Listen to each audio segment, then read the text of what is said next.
Good evening and welcome once again to another program of Issues in the News, where we discuss the important events that would have taken place in our country over the past week or so. And as is the norm, in any given week, we have a number of important issues worthy of discussions. I want to begin by welcoming all of our viewers who are joining us on television from region number 5. Welcome to another program of Issues in the News. To our viewers who are joining us on television in region number 6, welcome to another program of Issues in the News. To all our viewers and listeners who are joining us on Freedom Radio from Robb Street, Georgetown, welcome to another program of Issues in the News. And last but not least, to the tens of thousands of you who are joining us on Facebook Live across Guyana, the Caribbean, North America, Europe, and even further afield, welcome to another program of Issues in the News. Please press that share button on your phone, press that share button on your computer, press that share button on your iPad, or whatever instrument you're using to view this program, so that all the followers and friends on your wall and on your page and on your account can join us in tonight's discussion. Press that share button so that the program can enjoy the widest possible audience. I want to begin by wishing you and your family a prosperous 2024, a happy 2024, and may the year 2024 visit you with greater prosperity, greater success, and most importantly, good health and happiness. So 2024 is an important year. It is the year in which we have to continue, even with greater intensity, to deliver the promises which we have made to the people of our country. 2025 will be an elections year, so whatever we do in 2025 can be viewed or will be viewed by our critics as, doing things for election. But this year we have to deliver on our promises. This is a very crucial year, and I want to begin on that note. I also want to extend our deepest condolences and sympathies to the family of former Prime Minister of Trinidad and Tobago, Mr. Basdeo Panday. Mr. Panday died on New Year's Day at the ripe old age of 91. He would have led a very illustrious and distinguished career in trade unionism and, more importantly, in politics. He eventually became the Prime Minister of Trinidad and Tobago after serving in the opposition benches in the parliament of that country for decades. Mr. Panday has now concluded his journey, and I believe would have contributed significantly to the development of Trinidad and Tobago and to the politics of Trinidad and Tobago and the wider Caribbean. He was always a good friend to Dr. Jagan and the People's Progressive Party, and we wish to extend to his grieving relatives, his daughter Michaela, Mrs. Panday, grandchildren, and other relatives, our deepest sympathies and condolences. There are a couple of issues that I want to speak on tonight, and let me begin without further ado. There is circulating in the press letters that allege that the Attorney General Chambers has filed an appeal against a decision of the High Court to grant NIS payments to an individual. I wish to make it abundantly clear that no such appeal was filed by the Attorney General Chambers.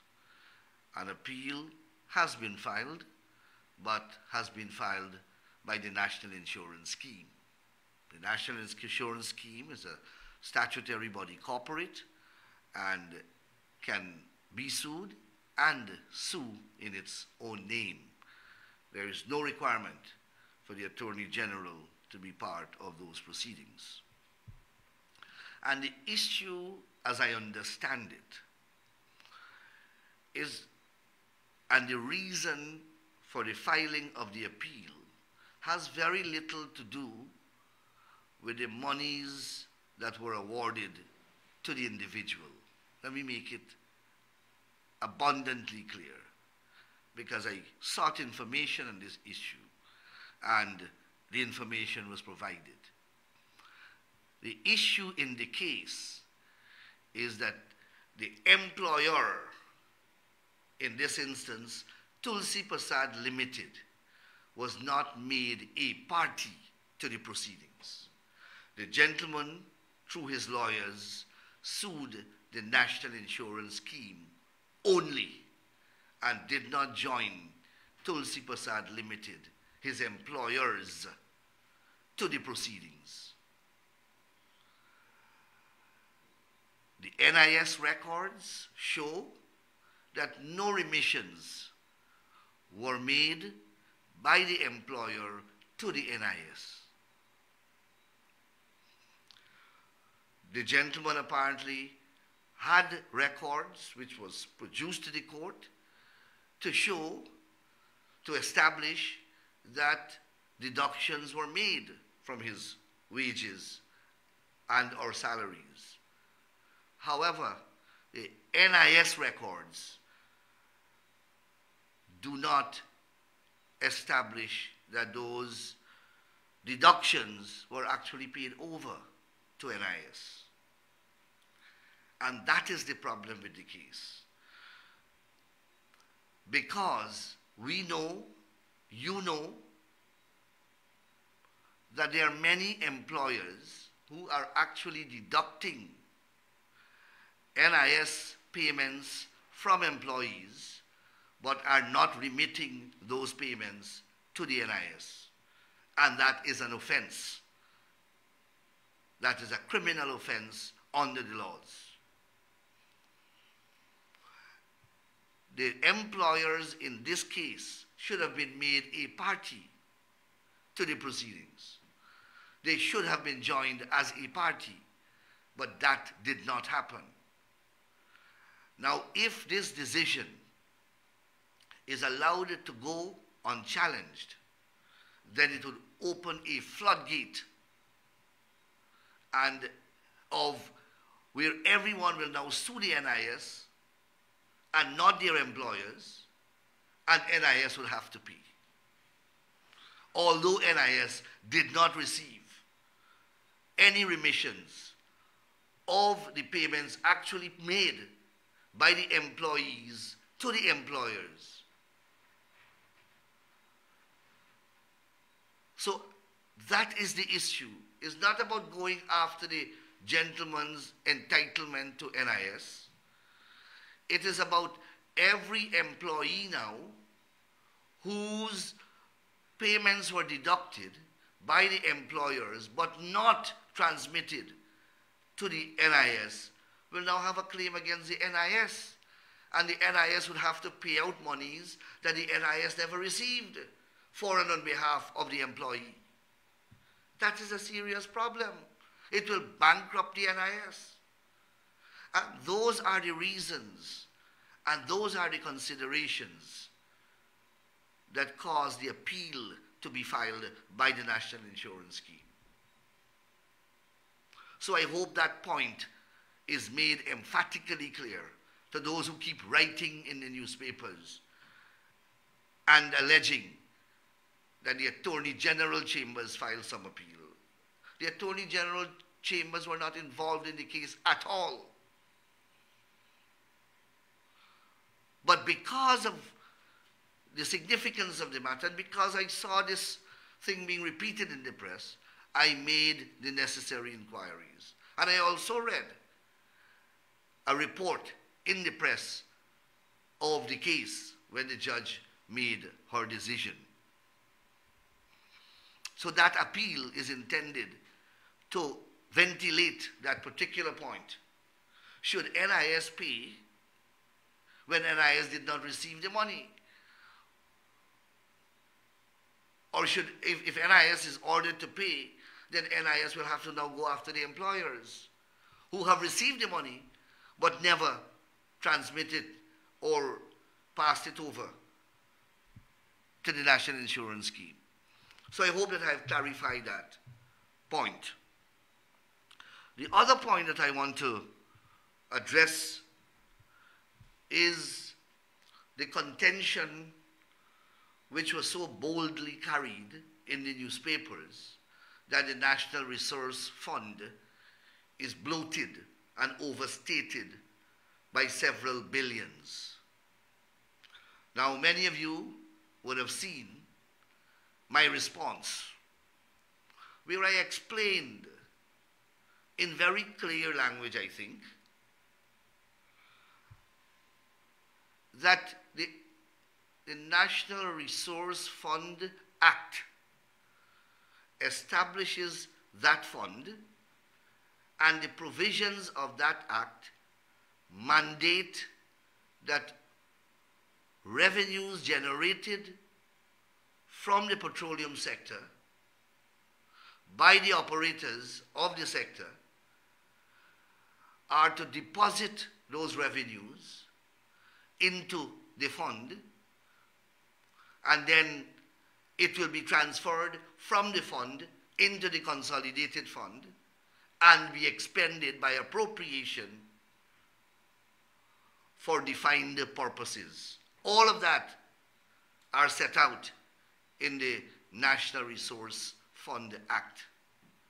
The revenues to which I'm making reference include taxes that oil companies have to pay. Under the 2016 agreement, most of those taxes are exempt. The same lopsided agreement that we keep speaking about. But whatever monies are payable, they must go directly into the NRF fund. And there's no provision there that allows for the payment of taxes. One section in the law provides for the payment of value-added tax, customs duties, etc. And those are being paid separately. Those are being paid to the GRA. Those are not monies that commingle and are put in the fund. They are paid directly based upon operations here in Guyana. All other monies are paid into the fund, including what the government is to get from profit oil.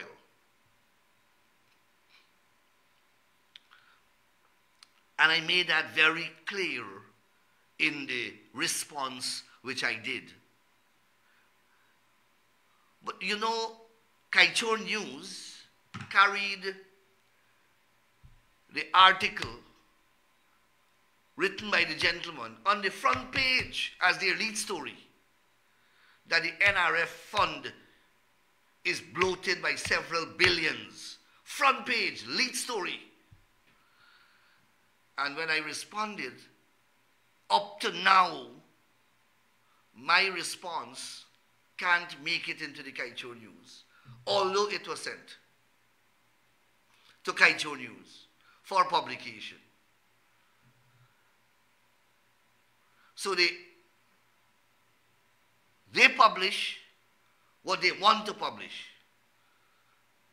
And the gentleman who made the allegation accused the Attorney General Chambers, the Auditor General Office, the Ministry of Finance, the Ministry of Natural Resources, all of impropriety.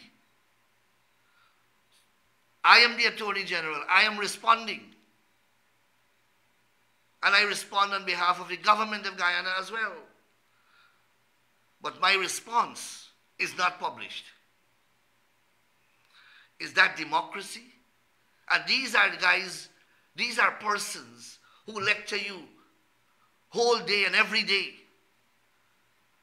on the freedom of the press and the right to free speech and freedom of expression and the ethics of journalism.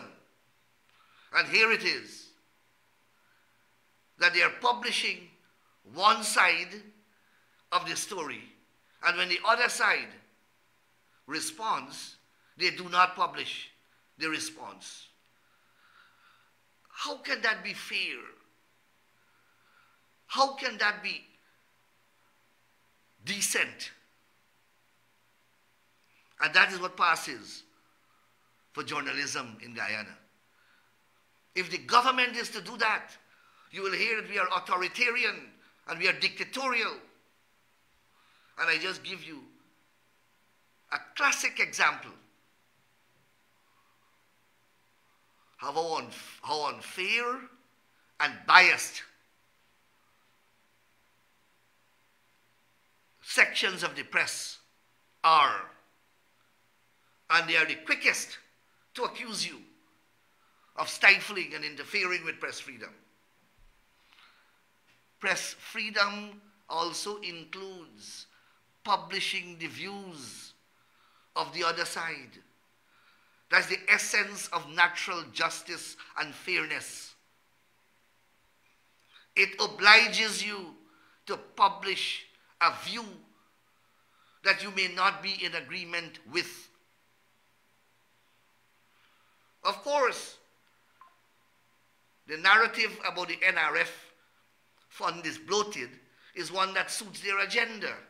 So they give it the highest of priority and accord it the greatest of prominence. But when the response comes, it is not accorded publication. So I just want you to understand that when these people speak about press freedom and freedom of the press and freedom of expression, you must understand how jaundiced they are. But they want to claim that they are part of a free and fair press. They are not. And I've just given you a live example of why they are not. Please press the share button on your phone, on your computer, on your laptop, so that the program can be viewed by the widest possible audience.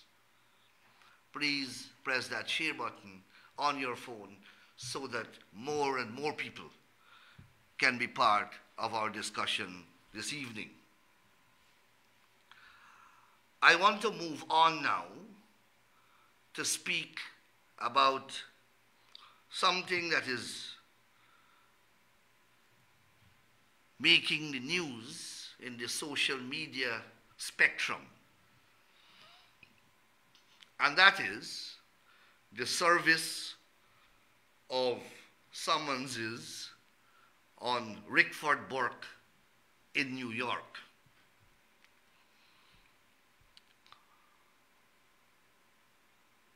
All the usual suspects have lined up to say that the service is wrong, that the service constitutes a descent into dictatorship and into authoritarianism. Imagine a man is accused and charged with 2 serious criminal offenses, and he's now being served summonses to appear in court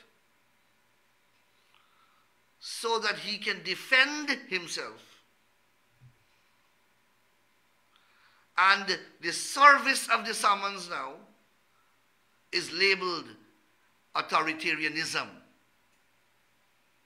I thought that if the trial proceeded without him being served and he was sentenced in his absence and denied an opportunity to defend himself and denied an opportunity to have a fair trial, I thought that those omissions will constitute a miscarriage of justice and can lend to the allegation that there is authoritarianism. Here the state of Guyana is bending backwards to ensure that this defendant is made aware of the charges and the proceedings, that he is notified of his court date, so that he can make himself present either personally or through some representatives to ensure that his interest is being protected. And for doing that, the state of Guyana and the government of Guyana and the Guyana police force are all accused of totalitarianism, authoritarianism, dictatorship, and violation of the law. Can you imagine that? The man is being served. He's being notified that there are proceedings against him. I tell you, sometimes I believe I don't know what is wrong with people's head. I really don't know. Bork should be grateful. Well, he's not great. He should be grateful. He's entitled to that. He's entitled to be served. He's entitled as of right to be notified of the proceedings, and that's all that the state of Guyana is doing. I don't know why he's jumping like a hyena in heat. If he is so convinced that he's right and the allegations that he's making is sound, or that he has not committed the offenses for which he's being charged, well, then come and defend the proceedings. Why are you fabricating? Every time he speaks is a different lie. Somebody brandishing a weapon, somebody threatening him, somebody throw the paper in his face, and there it is on the camera. He stood up and it was read to him, and everything is on tape. Cowardice. Cowardice. It is felt in his small little head that he can be in New York and he can violate the laws of the world. And freedom that apparently America confers upon him will protect him from all the other laws of the world. In his small little mind, that is how he sees this thing playing out. That you can stay in your basement and violate the laws of any country using the internet technology, and no one can get you because you are in the great United States of America. And the Constitution of America protects you. Well, we will see. We will see. And let me talk a little more about dictatorship. And I'm going to get into the summons a little later. Or rather, let me deal with that one time. Now, I've seen all sorts of legal arguments. I have seen lawyers coming up, and I am not, none of the arguments that I have seen so far, none of them points to an express provision in the law that prohibits the service of this summons outside of Guyana. None of them prohibits the service of this summons outside of Guyana. Some of them are saying that the magistrate has no jurisdiction to issue a summons to serve outside of Guyana. Well, I don't know that the magistrate has done that. The magistrate has simply issued a summons. And let me explain something. When the magistrate, first of all, let me explain how the law works. The first question is, has an offense been committed within the jurisdiction of Guyana? That's the first issue. If yes, then the Guyana court has jurisdiction to try that offense. If the Guyana court has jurisdiction to try that offense, then wherever the defendant is, the Guyana court must necessarily have that power to bring that defendant before it. There is more common sense in that than law.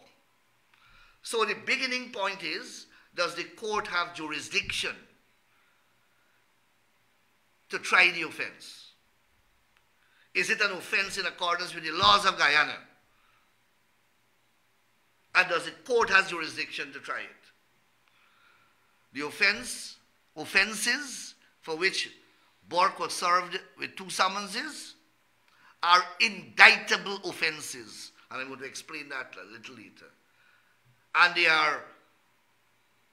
they relate to extortion, extorting Guyanese.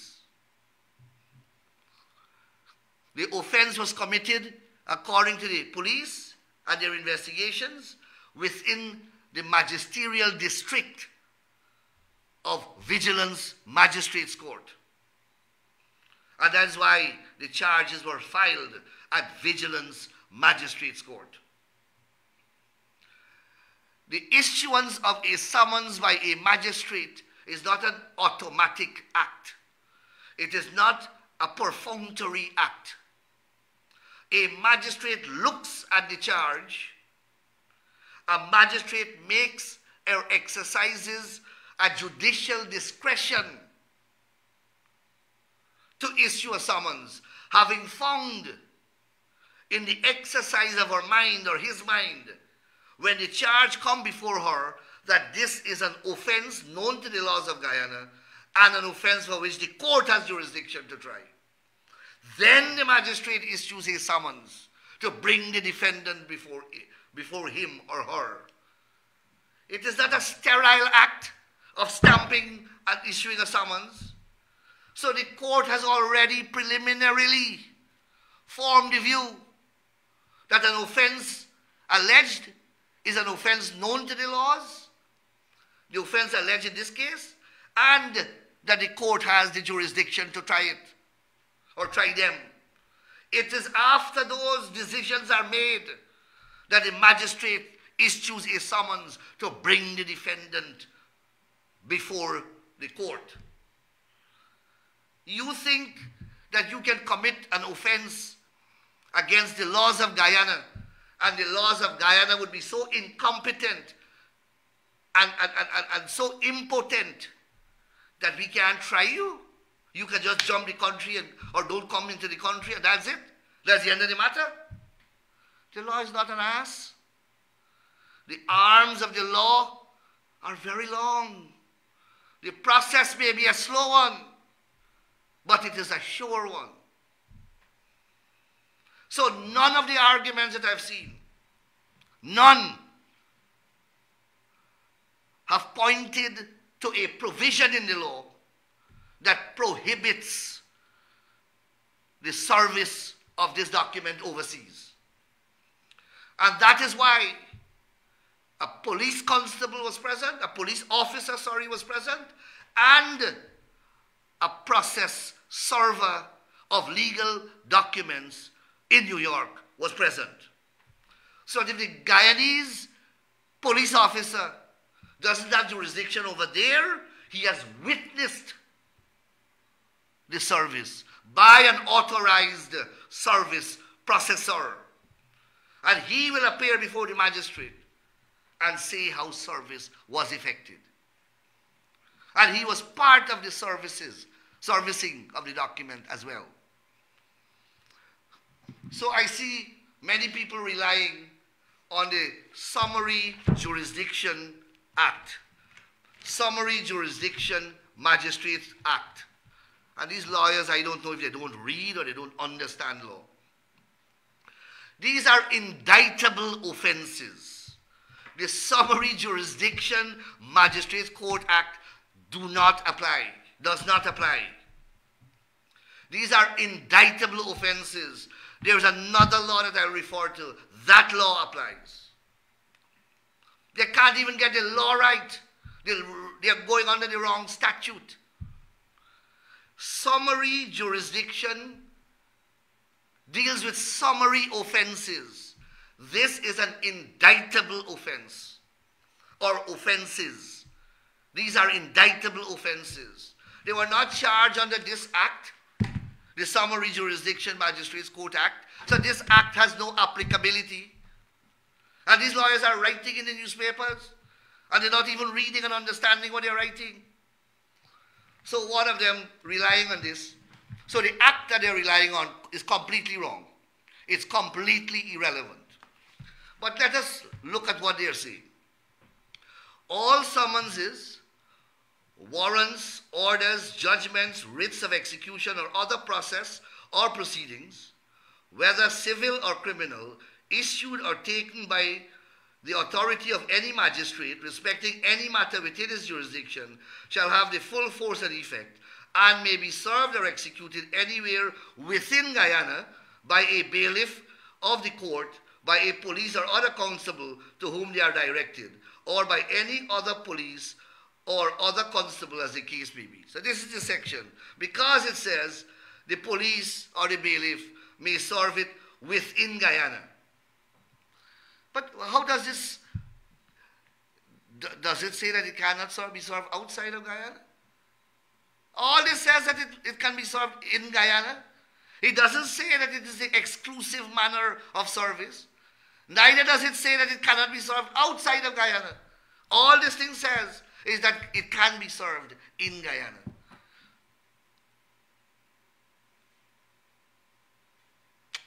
And in any event, this is the wrong statute. This statute deals with summary offenses. The summonses that were served on Burke relate to indictable offenses. And that is governed by a different law. That is governed by the Criminal Law Procedure Act, Chapter 10:01. And you can go in the laws of Guyana and read it. And it says this: every magistrate may issue a summons, and that's what this magistrate has done, or warrant, hereinafter mentioned, to compel the appearance of an accused person before him for the purpose of a preliminary inquiry in any of the following cases. So you hear that? The magistrate may issue for an indictable offense, and that is the offense that I'm speaking about, to compel that person to appear for the purpose of a preliminary inquiry in any of the following cases. A, I will only read two. A, if the person is accused of having committed in any place whatever an indictable offense triable in Guyana and is or is suspected to be within the limits in which the magistrate has jurisdiction, or resides or is suspected to reside within those limits. So if he was committed an offense and he was in the vigilance area, then the magistrate had a power to issue. Let's go on. If he, wherever he may be, is accused of having committed an indictable offense within those limits, within the vigilance magistrate court limits, or any other journey or in any part of which he has passed through or them, if he, wherever he may be, is accused of having committed an indictable offense, if he, wherever he may be, isn't that clear and broad enough to cover wherever he may be? This is the law that applies. And the lawyers who are writing proof, I see one of them, a former magistrate, writing today, relying on the wrong section, the wrong law, and is putting a warped interpretation on the section of the law. The law is wrong in any event. It has no bearing whatsoever to indictable offenses. This is the one that deals with indictable offenses. And it says very clearly, the magistrate may issue a summons to compel the appearance of a person accused of committing an indictable offense, wherever that person may be.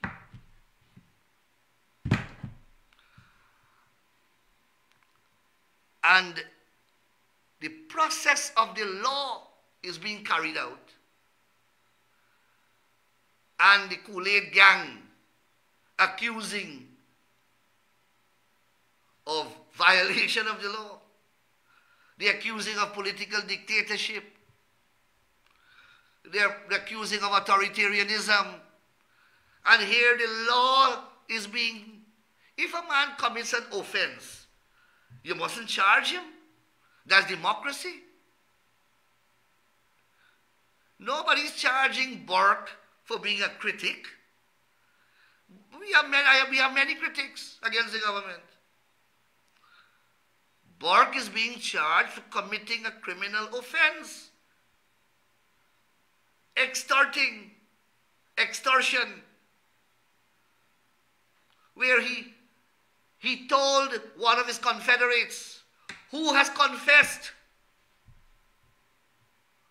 where to go and pick up the money from the businessman. And the businessman marked the money and gave it to him. And he was arrested with the money in his hand. And the man confessed. That is the evidence. It's all over in the news. And these people are talking about dictatorship. I made some notes here of what dictatorship is or was under the PNC.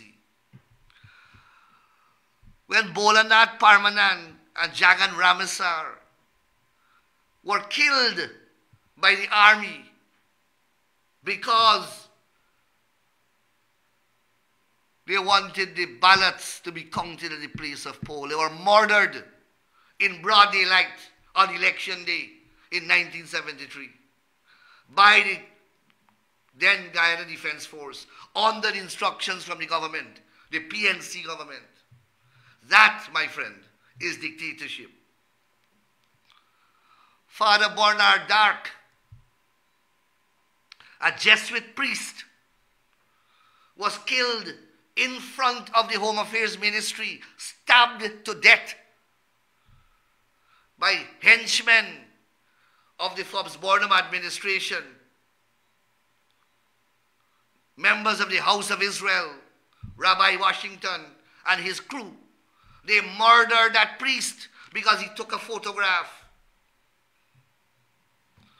The trial of Walter Rodney and Rupert Narayan were taking place at the Georgetown Magistrates Court.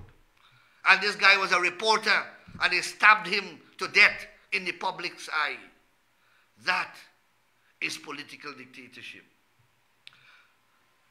Dr. Joshua Ramsamy, a WPA leader, was shot at Cornhill Street in the front of Guy Bank because he was a political activist for the WPA.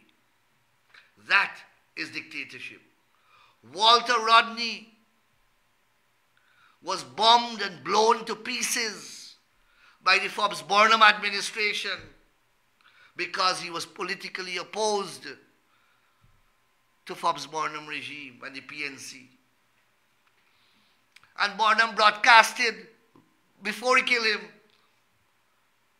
held a rally and says, we will know whose steel is stronger. And a couple of days after, Rodney was blown to pieces. A commission of inquiry that concluded its work under the PNC APNU government. It started under the PUP, but concluded its work and handed over a report. A commission of inquiry into Walter Rodney's assassination. Under APNU government, completed the commission of inquiry and delivered a report that said that the then government, led by Prime Minister Forbes Barnum, murdered Walter Rodney.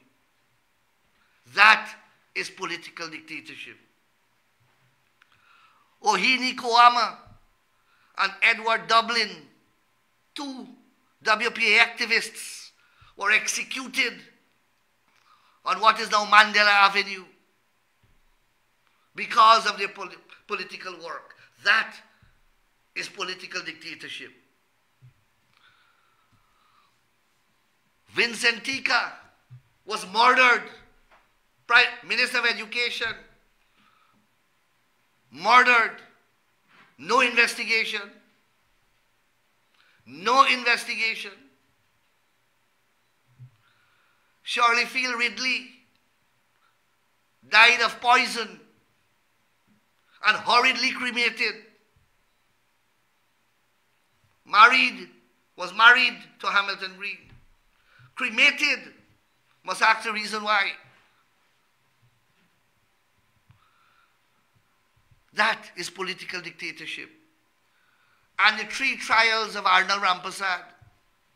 Arnold Rampersad was charged with murder. Not a scintilla of evidence against him. 1 confession, 1 statement. 1 statement. They tried him twice for murder in Berbice. For murder, you have to have a unanimous verdict from the jury. What that means is that all 12 members must say guilty. He was acquitted twice in Berbice. The jury returned a verdict of not guilty. They tried him 1 time. And when the jury returned a verdict of not guilty, they tried him again. And the jury returned a verdict of not guilty again. Then they moved the trial to Georgetown. They say that he can't get a fair trial in Berbice because he's a PPP activist. And all the jury in Berbice, all the jurors are biased. They're all PPP supporters. Although they had just rigged the elections and won Berbice, they rigged the elections around that time and they won Berbice. But they say all the jurors in Berbice are PPP supporters. So the state will not get a fair trial. And they bring Arnold Rampersad to Georgetown. And they tried him in Georgetown. And yet, the jury returned a verdict of not guilty again. And then they tried to kill him in the prison. They tried several times to kill him in the prison. That is political dictatorship. We are serving a summons. We are serving a summons for a man to go to court who is charged with criminal offenses, and we are dictators? We are dictators for complying with the law and informing the man that he has a right to come to court? Look at what I was charged with. President Donald Ramotar issued a public statement and said that those law books were part of my remunerative package as a minister. Was subscription the government was paying. And Basil Williams went in Berbice and held a meeting and said that I stole law books. And I sued him for libel. I sued him then for libel. And to get a defense in that libel case, he instructed Soku to charge me with larceny of those books.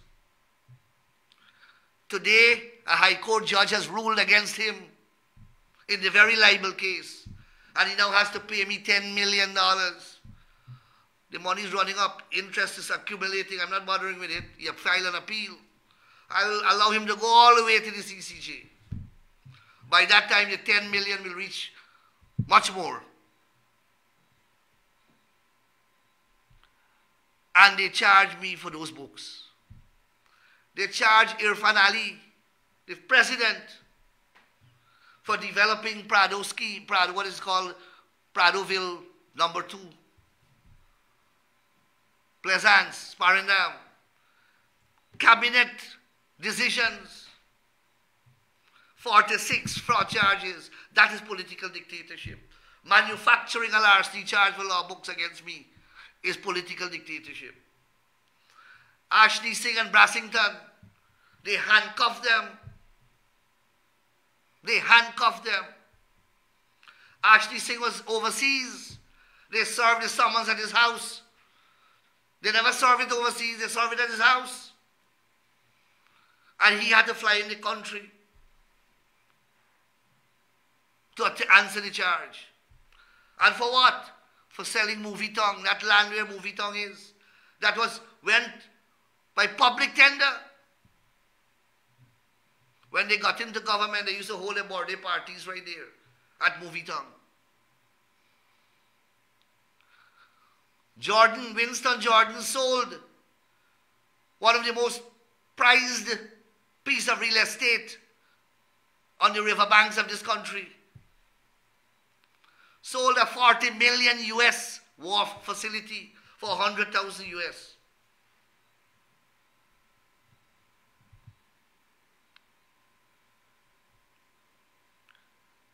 The charge against Dharamlal and Siraj and the GRDB.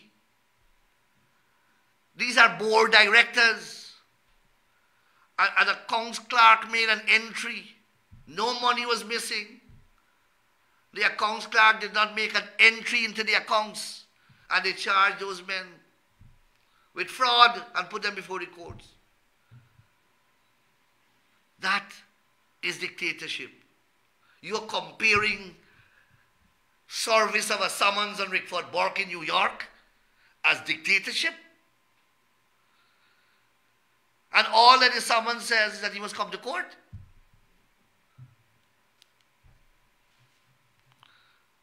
That is political dictatorship?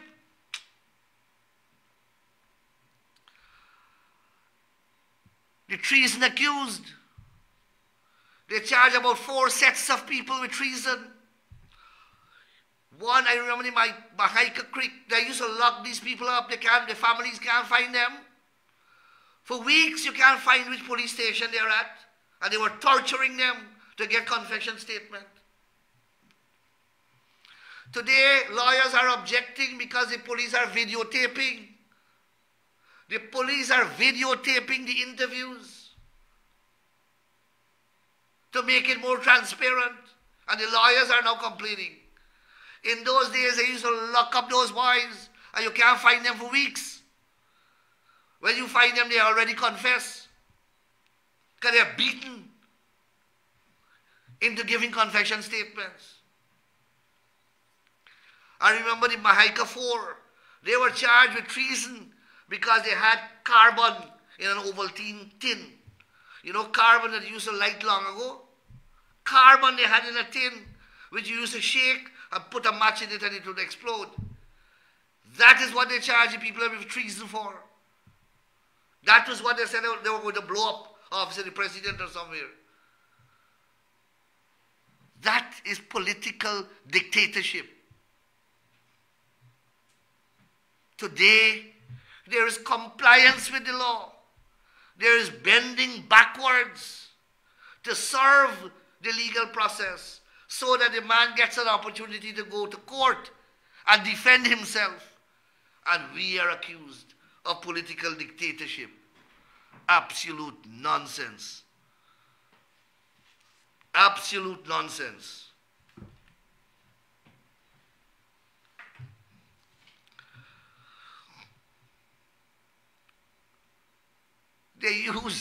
Look at what they did to Sarah and Soku. They used Sarah and Soku to threaten businessmen and politicians. Almost every member of our leadership of our party had to visit Soku, including Roger Luncheon on a wheelchair, Sam Hines, the Prime Minister, Clement Rohi, Priya Manichan, all of us, Irfan Ali, even the DPP, Shalimar Ali Haq, She was being investigated as well. For what? For getting a house lot from the government.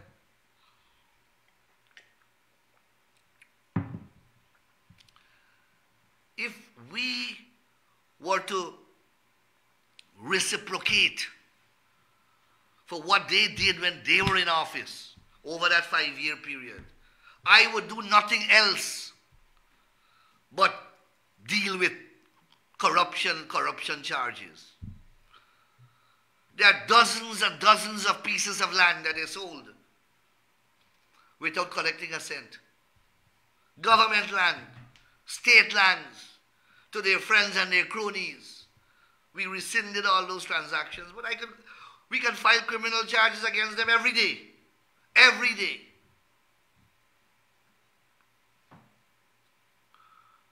Look at the Vice President was speaking about Cathy Hughes. Receiving contracts, giving her company contracts in her own ministry. And the checks are there. The checks are there. Where the ministry was paying her own company. And these people are judgmental. They want to shape and form opinion. So, I saw the attempt to distort what the Vice President said about social media influencers. I saw the attempt to manipulate what the Vice President said and to allege that the Vice President said that government will go after social media influencers. Look, first of all, the Vice President never said so. The Vice President was simply speaking about persons who believe that they are overseas and can attack others using social media platforms. If offenses are committed, the documents can be served in wherever country they are located. That's all the Vice President was attempting to say. Is that government going after anybody? And as I have said before, government does not prosecute, government does not investigate criminal offenses. The Guyana Police Force, a statutory body, does that. They operate under the command and superintendence of a commissioner of police. The Minister of Home Affairs can't give directions to the police commissioner in terms of his day-to-day activities and functional command of the force. He can only give policy directives. The DPP is an independent constitutional office holder that advises the police in criminal matters. I represent and advise the police on civil matters. So, if one thing that the Burke service of summons will clear up is this misconception that seemed to be set in the minds of the Kool-Aid gang that the legal system of Guyana is incompetent and impotent to serve legal documents on persons who are overseas but who have transgressed the laws of Guyana or have violated some laws in Guyana. This Burke matter will put that to rest. It will put it conclusively to rest. All these arguments will have to be heard by a court. No doubt the lawyers are going to raise it, and they have a right to. And whoever is dissatisfied is going to go all the way to the Caribbean Court of Justice. Or trust me, if it is ruled that the Guyana courts doesn't have jurisdiction, then I will amend the law to give the court jurisdiction, to bring before the court persons who have committed offenses against the laws of this country. If the law, if any court rules that it is deficient, or the highest court rules that it is deficient, the law will be amended to ensure that it reaches those who violate the laws of Guyana. The legal system must be able to reach them and bring them here for trial.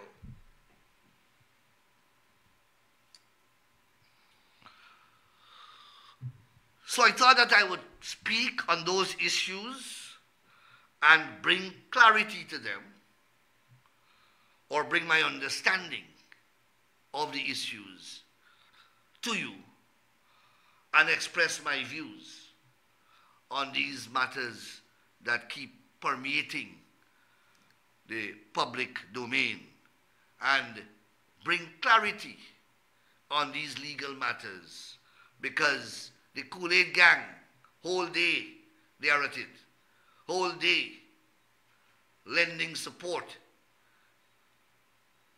to alleged criminals, because that's what Bork is. He's an alleged criminal. And if he's innocent, then come here and vindicate your innocence. Don't hide and fabricate more stories. And he says that he's talking to the FBI and he's talking to the police in New York, and he has not made a report.